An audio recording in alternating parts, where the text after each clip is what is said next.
आपलं क्रमांक 1 राज्य करण्याची क्षमता ज्या व्यक्तिमत्वामध्ये आहे असे लोकनेते देवेंद्र फडणवीसजी आज मुख्यमंत्री पदाची शपथ घेत आहे। महाराष्ट्राच्या 14 कोटी जनतेला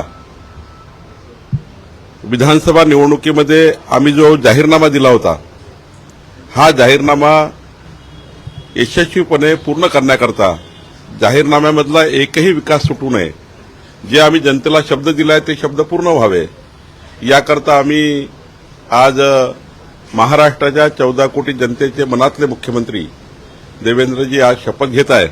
मी त्यांना खूप खूप शुभेच्छा देतो।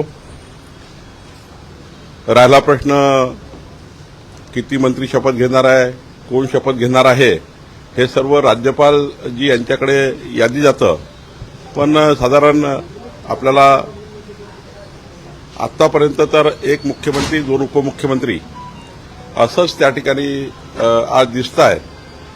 अजून काही जर तिन्ही नेत्यांनी किंवा वरिष्ठांनी निर्णय केला तर मला वाटतं त्याची वाट बघू। थोडी कळ काढा, नावं गुलदस्त्यात का आहेत? असं आहे की शपथविधी सरकारचा होतोय ना। आज सरकारचा शपथविधी जर मुख्यमंत्री 2 उपमुख्यमंत्र्यांनी जरी घेतला तरी तो सरकार त्या ठिकाणी स्टँड होतं, सरकार सुरू राहतं। शेवटी पुढच्या काळात निर्णय होणारच आहे। तिन्ही पक्ष बसतील, आमचे नेते बसतील, केंद्रीय नेतृत्व बसेल आणि एक चांगलं सरकार, जे सरकार विभागीय समतोल, विभागीय विकासाचे कामं, विभागाचा समतोल, सामाजिक विकास आणि समाजाच्या शेवटच्या व्यक्तीच्या कल्याणाकरता काम करणे, याकरता आमचं सरकार काम करेल। खाते वाटप अद्याप अंतिम झाले नाही, खाते वाटपावरती एकमत झाले नाही, खाते वाटप प्रलंबित आहे। सर्वांनाच सरकारने निमंत्रण दिलं आहे।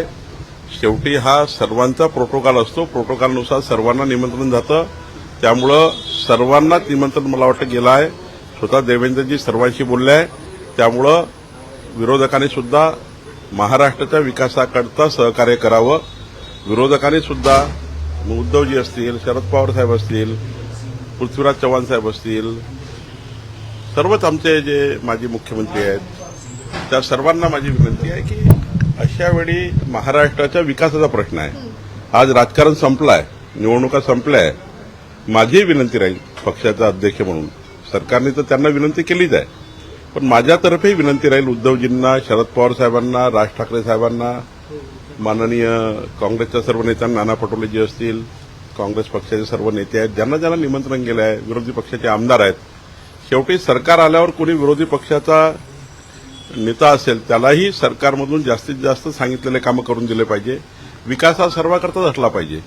विकास हा काही एका पक्षाकरता, सत्ताधारी पक्षाकरता आणि विरोधी पक्षाकरता नाही आहे, असं नसतं। सरकार बनल्यावर सर्वांनीच विकासाच्या मुख्यधारेत आलं पाहिजे, सर्वांनीच शपथविधी करता आलं पाहिजे। हे काही पक्षाचं नाही, महाराष्ट्राच्या मुख्यमंत्र्यांचा शपथविधी आहे।